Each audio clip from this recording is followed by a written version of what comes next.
اعوذ باللہ من الشیطان الرجیم بسم اللہ الرحمن الرحیم السلام علیکم اسٹوڈنٹس 5ویں جماعت کی کاروان اردو کے 9ویں لیکچر میں آپ سب کو خوش آمدید۔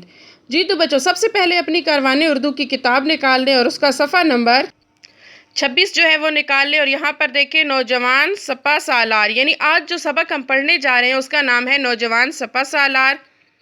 چلیں بچوں پڑھتے ہیں ہم سبق۔ سندھ پنجاب پاکستان کا ایک اہم صوبہ ہے۔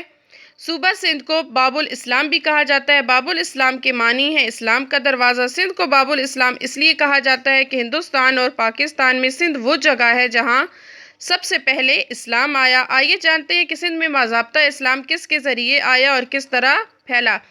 جی تو بچوں، ہم نے یہاں تک کا کیا ہے کہ سندھ جو ہے اسے کیا کہا جاتا ہے؟ باب الاسلام کہا جاتا ہے۔ باب الاسلام جو ہے، ٹھیک ہے، اس کے کیا معنی ہے؟ اسلام کا دروازہ۔ باب عربی زبان کا لفظ ہے جس کے معنی ہے دروازہ، اور باب الاسلام یعنی کہ اسلام کا دروازہ۔ آج جو ہم اس سبق میں پڑھنے جا رہے ہیں، ٹھیک ہے، وہ کیا ہے کہ سندھ کو جو ہے وہ باب الاسلام اس لیے کہا جاتا ہے کیونکہ ہندوستان اور پاکستان میں سندھ ہی وہ واحد جگہ ہے جہاں سب سے پہلے اسلام آیا۔ اور مزید کیا پڑھیں گے کہ سندھ میں باضابطہ اسلام جو ہے وہ کس کے ذریعے آیا اور کس طرح پھیلا۔ جی تو بچوں چلیں پڑھتے ہیں۔ ایک دفعہ لنکا سے کچھ بحری جہاز عرب آ رہے تھے۔ ان جہازوں پر تجارتی مال لدا ہوا تھا۔ اس جہاز میں کئی مسلمان بھی تھے جو حج ادا کرنے جا رہے تھے۔ جب یہ جہاز موجودہ کراچی کے قریب سے گزرے تو دیبل کے مقام پر بحری ڈاکوؤں نے ان کو لوٹ کر عورتوں اور بچوں کو قیدی بنا لیا۔ یہ خبر سن کر عراق کے گورنر حجاج بن یوسف نے محمد بن قاسم کو سندھ پر حملے کا حکم دیا۔ محمد بن قاسم کی عمر اس وقت صرف 17 برس تھی۔ اس بہادر نوجوان سپہ سالار نے ذمہ داری سنبھالتے ہی سندھ کے راجہ طاہر کو خط لکھا: تمہیں اپنی فوج، ساز و سامان اور ہاتھیوں پر ناز ہوگا، مگر مجھے صرف اللہ پر بھروسہ ہے کیونکہ ہار اور جیت اسی کے ہاتھ میں ہے۔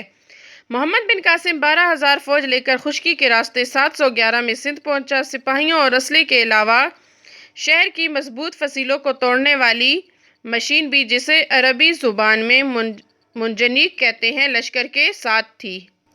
نوجوان سپہ سالار نے سندھ پہنچتے ہی دیبل پر حملہ کر دیا۔ کئی روز تک جنگ جاری رہی مگر کامیابی نہ ہوئی۔ آخرکار اللہ تعالیٰ نے مدد فرمائی اور العروس نامی منجنیق کی مدد سے، جسے 500 آدمی چلاتے تھے، شہر فتح کر لیا اور مسلمان قیدیوں کو رہا کروا کر عرب بھیج دیا۔ کچھ ہی عرصے بعد محمد بن قاسم نے دریائے سندھ کے مغرب کا پورا علاقہ فتح کر لیا۔ راجہ طاہر نے فوج کو دریا کی مشرقی جانب جمع کر رکھا تھا اور اس کی موجودگی میں دریا کو عبور کرنا آسان کام نہ تھا۔ محمد بن قاسم نے مغربی کنارے پر دریا کی چوڑائی کے برابر کشتیاں جمع کی اور انہیں لمبائی میں ایک دوسرے کے ساتھ بندھوا دیا۔ یوں ایک پل بن گیا جس سے پوری فوج صحیح سلامت دوسرے کنارے پر اتر گئی۔ یہاں راجہ طاہر اور محمد بن قاسم کے درمیان 10 روز تک جنگ ہوئی۔ محمد بن قاسم کی فوج صرف 12,000 افراد پر مشتمل تھی، جبکہ راجہ طاہر کی فوج میں 60,000 آدمی اور کئی ہاتھی بھی تھے۔ مسلمان بہت پرجوش تھے۔ وہ منجنیقوں کے ذریعے دشمن پر پتھر پھینکتے اور ایسے تیر پھینکتے تھے جن کے سرے پر آگ کا بگولا ہوتا تھا۔ وہ تیر جہاں گرتے وہاں آگ لگ جاتی تھی، جس سے راجہ طاہر کی فوج میں شامل ہاتھی ڈر کر بھاگے تو اپنی ہی فوج کو روندتے ہوئے میدان چھوڑ گئے۔ جنگ کے 10ویں دن راجہ طاہر مارا گیا۔ اس کی موت کے ساتھ ہی محمد بن قاسم نے ہندوستان میں اسلامی حکومت کی بنیاد کا پہلا پتھر رکھ دیا۔ سندھ کی فتح کے بعد محمد بن قاسم نے ملک کا انتظام اتنے اچھے طریقے سے چلایا کہ بہت سے ہندو سپاہی بھی اس کی فوج میں شامل ہو گئے۔ محمد بن قاسم نے اپنے اچھے طور طریقوں اور حسن سلوک سے سب کے دلوں میں گھر کر لیا اور یہاں امن و سکون اور بھائی چارے کی فضا قائم ہو گئی۔ دیبل اسی مقام پر واقع تھا جہاں اب پورٹ قاسم ہے۔ جی تو بچوں، ہم نے آج کے سبق میں پڑھا کہ سندھ کو جو ہے باب الاسلام کیوں کہا جاتا ہے، ٹھیک ہے، اس وجہ سے کہ یہاں واحد وہ علاقہ ہے یہ جہاں پر اسلام جو ہے سب سے پہلے آیا۔ اور پھر ہم نے آج کے اس سبق میں کیا جانا کہ کس کے ذریعے اور کس طرح سے یہاں پر جو ہے اسلام پھیلا، ٹھیک ہے، یعنی کچھ بحری جہازوں کو جب دیبل کے مقام پر بحری ڈاکوؤں نے لوٹ لیا تو جو اس وقت یعنی کہ عراق کے جو گورنر تھے، انہوں نے حجاج بن یوسف تھے، انہوں نے اپنے بھتیجے محمد بن قاسم سے کہا تھا کہ وہ سندھ پر حملہ کر کے، یعنی کہ انہوں نے جو بحری ڈاکو تھے انہوں نے مسلمان عورتوں اور بچوں کو جو ہے وہ کیا کر لیا تھا، قیدی، اور انہیں ان کی قید سے رہا کروائے، ٹھیک ہے۔ تو محمد بن قاسم کی عمر اس وقت صرف کتنی تھی بچوں؟ صرف 17 سال کے تھے، لیکن انہوں نے کس وجہ سے جو ہے وہ ہمت رکھی؟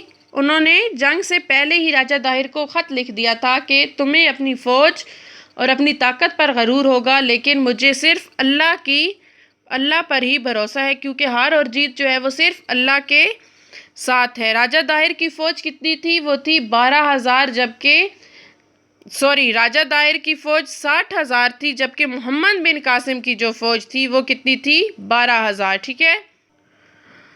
یعنی اور نوجوان نے اس نے کیا کیا کہ سندھ پہنچتے ہی جو ہے وہ دیبل پر حملہ کر دیا تھا، اور ان کے درمیان جو جنگ تھی وہ کئی روز تک جاری رہی، اور اللہ تعالیٰ نے ان کی کس طرح سے مدد فرمائی۔ عروس نامی منجنیق ہوتی ہے، ایسی مشین ہوتی ہے، ٹھیک ہے، جو مضبوط فصیلوں کو جو ہے وہ توڑتی ہے، ٹھیک ہے، اس کے ذریعے۔ اور عروس نامی منجنیق تھی، وہ اتنی بڑی تھی کہ اسے چلانے کے لیے 500 آدمی درکار ہوتے تھے۔ اس کی مدد سے انہوں نے اس شہر کو فتح کر لیا، اور مسلمان جو قیدی ہیں ان کو رہا کروا کر عرب بھیج دیا، اور مسلمان جو تھے اس لڑائی میں بہت پرجوش تھے۔ جنگ کے 10ویں دن جو تھا وہ راجہ داہر جو تھا وہ مارا گیا، اور اس طرح سے اس کی موت کے ساتھ ہی محمد بن قاسم نے ہندوستان میں جو ہے اسلامی سلطنت کی بنیاد کا پہلا پتھر رکھا، اور دیبل جو مقام تھا، ٹھیک ہے، وہ اس مقام پر واقع تھا جہاں آج پورٹ قاسم قائم ہے۔ اب آگے صفحہ نمبر 29 دیکھیں، یہاں پہ لکھا ہوا ہے نئے الفاظ کے معنی۔ الفاظ دیے گئے ہیں: بحری، ناز، فصیل، عبور کرنا، سیرے، بگولا، روندنا، حسن سلوک۔ یہ الفاظ اور ان کے معنی بچوں آپ نے اپنی کاپی پر جو ہے وہ بہت ہی خوشخط لکھنے ہیں، ٹھیک ہے بچوں۔ ہمارا آج کا جو لیکچر تھا وہ یہی تھا، ٹھیک ہے بچوں۔ ڈھیر ساری نیک تمناؤں اور دعاؤں کے ساتھ اللہ حافظ، اپنا بہت سا خیال رکھیے گا۔